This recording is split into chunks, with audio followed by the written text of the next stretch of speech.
He wanted a world without gods, but secretly has the power to summon the strongest god.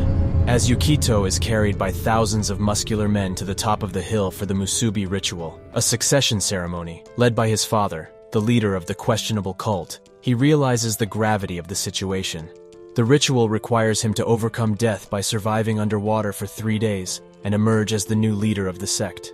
Despite his attempts to evade the ritual, Yukito's father is convinced that their omniscient and omnipotent god will ensure his son's safety, as he has surrendered himself to fate.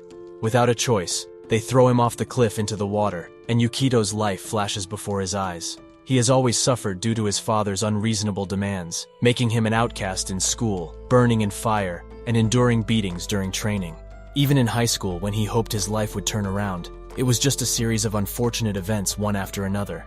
Ultimately, Yukito is emotionally drained and void of any positive memories. As he curses the god, he wishes to be reborn in a world devoid of religion or gods, to lead a normal life, if they do exist, that is. Yukito suddenly awakens to a girl vigorously squeezing his lever as a resuscitation technique and is startled to find himself alive. The girl, Aruraru, apologizes and introduces herself, offering to serve him until he is fully recovered. She informs him that she works at a restaurant and invites him to eat there for free whenever he wants. Yukito experiences a sense of déjà vu and believes he has been transported to a fantasy world. He suspects that this may be a reincarnation in another world type of scenario.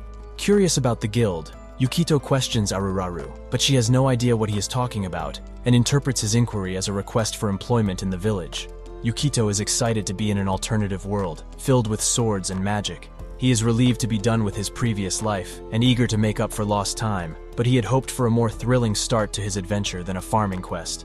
Roy suddenly approaches Yukito with hostility, but Kurin intervenes, offering him a job and handing him a classic starter weapon, a dagger. Despite expecting to vanquish some goblins, Yukito is disappointed to find out that Kurin only needed help with the harvest. Nonetheless, he is determined to prove himself and puts all his effort into the task.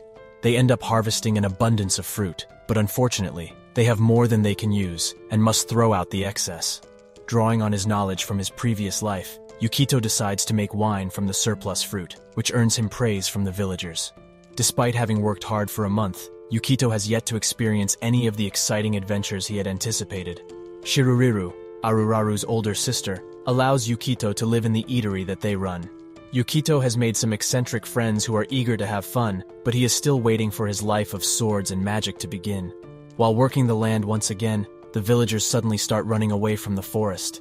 Finally, a monster appears. However, Roy explains that it is just a strange beast. Roy takes out his book and starts chanting while the sheep-like beast starts charging at them. Yukito eagerly anticipates an epic battle, but Roy suddenly just turns tail and runs, disappointing Yukito once again. As they seek refuge in a cave, Yukito expresses his frustration towards Roy for not fighting the strange beast. However, Roy clarifies that they stood no chance, and the book he was reading was a manual for escaping dangerous creatures and administering first aid. Gradually, Yukito realizes that magic does not exist in this world, which is quite different from what he had imagined. But all in all, it's not so bad. Aruraru notices that the villagers have become more cheerful since his arrival, and asks him to stay with them forever. Yukito accepts the offer, thanking God that there is no demon lord in this world. Aruraru is curious about the concept of a god, which prompts Yukito to contemplate the absence of religion in this world while taking a stroll in the woods. When he stumbles upon a dead creature, Yukito realizes that without religion he doesn't know how people bury the dead in this world. Just then, Roy and Aruraru surprise him, and Roy abruptly shifts to a serious tone. He asks Yukito if they are truly friends, and proceeds to whisper about a forbidden book that no one should talk about. Yukito is thrilled, thinking it's a book about the mysteries of this world, but he's just talking about erotica. In the quest to obtain the forbidden book, Yukito and Roy journey to the imperial capital. The emperor had taught them everything they needed to know about surviving in the new world. However, Roy cautions Yukito not to engage with anyone from the city, as their village is despised by the city dwellers. At the shop, they finally acquire the prized book. Upon opening it, Yukito is disappointed to find only art inside. However, for the villagers, it is the dirtiest thing they have ever seen. When Yukito comments that it is not a big deal, the villagers question where he comes from that he finds it normal. On their way back from shopping, they come across a crowd watching people conduct the end-of-life ceremony. The sight startles Yukito, but Aruraru quickly pulls him away. Roy reveals that their country has a system where people are ordered to end their own lives when the government deems it necessary. However, Roy assures Yukito that it doesn't apply to them since they are considered special. Later that night, Aruraru snuggles in with Yukito to test out techniques from the Forbidden Book to give men more energy. However, Yukito doesn't want to be the test subject, but still finds himself tied up. Aruraru snaps out of it and apologizes for her actions and sets him free. Yukito is still puzzled as to why their village is despised by the city. Aruraru explains that the village is home to all the outcasts who are marked as residents of the isolation camp. Anyone who doesn't align with the country's ways or fears death is sent here.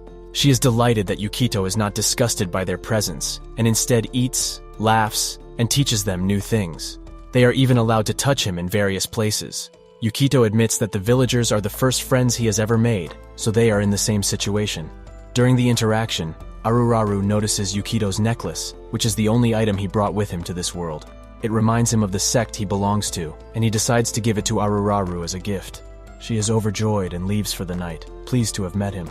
However, in the morning, Shiroruru is crying, and Roy is struggling to come to terms with the fact that there is nothing he can do.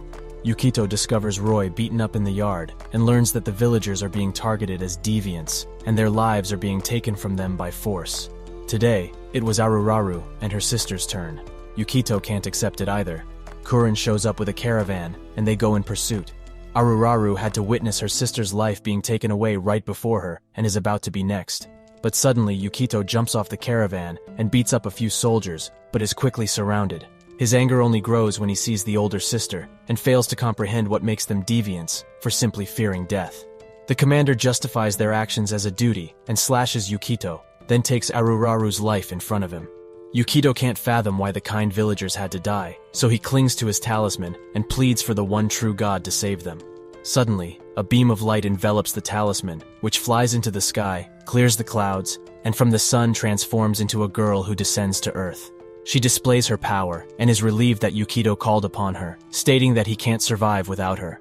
Upon realizing that Yukito is gravely wounded, Mitama's true nature is revealed as she purges the soldiers from this earth in an instant. She then proceeds to heal both Aruraru and Yukito. However, her claim over Yukito as hers does not sit well with Aruraru. Despite Yukito's lack of knowledge regarding the girl's identity, she has been with him all along. She is, in fact, Yukito's personal god, Mitama. The goddess Mitama has miraculously revived everyone who was previously subjected to the imperial execution. Despite the strange display, witnesses simply walk away without any sign of concern. Upon their return to the village, the trio somehow have forgotten about Kuren. Roy is overjoyed, and the villagers are perplexed as to how the girls managed to avoid the end-of-life ceremony. The situation calls for a celebratory drink, as they have miraculously survived the chaos. However, they have also angered the imperial capital, leaving Yukito wondering how he can protect the village.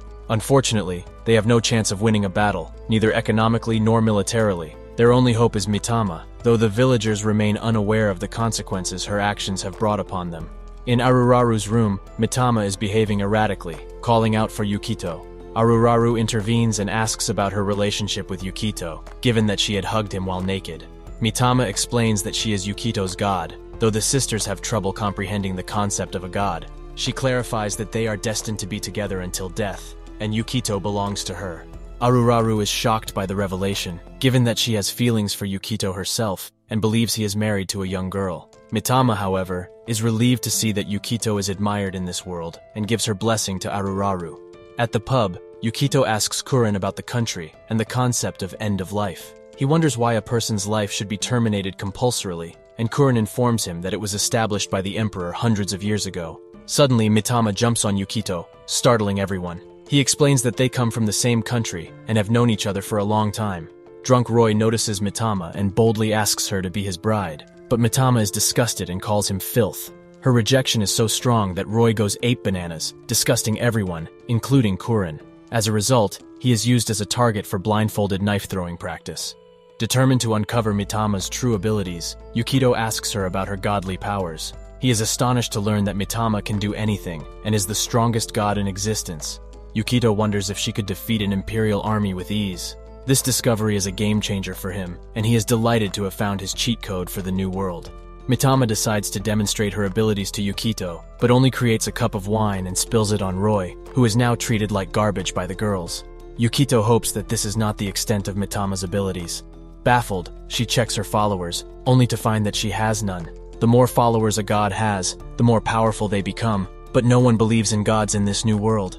Yukito is furious, but then Mitama wonders why it's zero. How about Yukito himself? She reveals that she used the last of her powers to save Yukito and the villagers. Suddenly, news arrives that the imperial capital has started an investigation into the Mitama incident, and the army will be coming to the village. Roy remains unconcerned, believing that Yukito will sort everything out, so they can return to drinking. Yukito exits the pub with a heavy heart, his mind consumed with fear about the impending danger facing the village. Seeking refuge at the spa, he shakes with uncertainty, uncertain about how to approach the situation. He worries that his inaction will lead to the death of the villagers. Suddenly, Mitama appears, surprising him with her omnipresence. Yukito confides in her about his worries for the village. Mitama suggests that they flee, but Yukito refuses to run away again. He realizes that he has always let things happen to him without putting up a fight. With no other choice, he decides to make Mitama a god in this new world, creating a religion in her honor. He has made up his mind to take a stand for the first time. Yukito decides to share his plan with Roy, but he's taken aback by Roy's interpretation of serving, or becoming a follower, which is quite different from what he intended. Despite a lack of proper explanation, Roy is eager to join and becomes Mitama's first follower, though Yukito remains a non-believer. They both recognize that the best way to gain more followers is through miracles, but Mitama's powers have been weakened. They consider starting with speeches, but Mitama refuses, preferring to rely on the knowledge she's accumulated over billions of years of existence. She calls on the people to worship her and shares her insights, which focus mainly on Yukito and his past. Yukito begins to doubt his decision to trust in her and decides to pursue his own path. The villagers are confused and shocked when Yukito declares Mitama a god and puts her on a pedestal. He claims that she can perform miracles like reviving the dead, scattering armies, and knowing everything about the past, present, and future. To prove it, he mentions that Aruraru is having relationship problems. The villagers are amazed, and Aruraru thinks that Yukito has finally noticed her feelings for him. However, Yukito reveals that Mitama used her godly powers to peek into Aruraru's heart and tell him, this is just a Barnum effect, a psychological trick where something vague is said, which applies to anyone, and the one hearing it starts believing it's all true. Mitama steps in and says that reading minds is trivial for her. She then shocks everyone by announcing that Aruraru is agonizing over her weight and that Yukito prefers smaller breasts, which doesn't sit well with Aruraru. She then asks someone to hand her an axe to remove this useless meat right now. Yukito is alarmed and confesses he likes them big, but Aruraru decides to believe in Mitama since she can peek into the hearts of others. Yukito is in a state of panic as it's hard to gain followers when your god is deemed useless. However, he is determined not to give up just yet. Thus, he starts to try and perform magic tricks, disguised as miracles. But in the end, the only follower Mitama has is still Roy. Mitama herself starts to realize her worthlessness. Creating a religion is not an easy task, and Yukito recalls his dad and how effortlessly it came to him. Suddenly, Aruraru bursts in with the news that the cat thing named Chil has ingested some anti-pest poison. They need to bring her to the vet, but the imperial capital won't do anything for non-human lives. They don't have the medicine to treat Chil. Upon hearing this, Yukito returns at night with some herbs that might act as an antidote. When Chil drinks it, everyone is delighted, but she quickly spits it out, and the light leaves her eyes. Seeing everyone saddened by Chil's condition, Mitama uses her magic to revive her.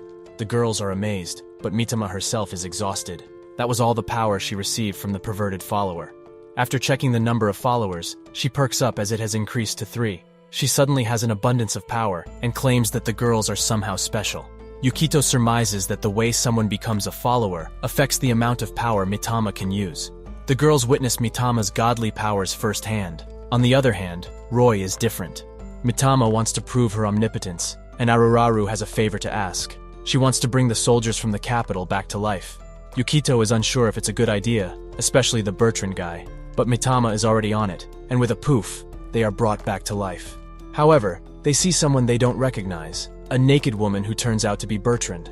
Mitama has accidentally switched his gender.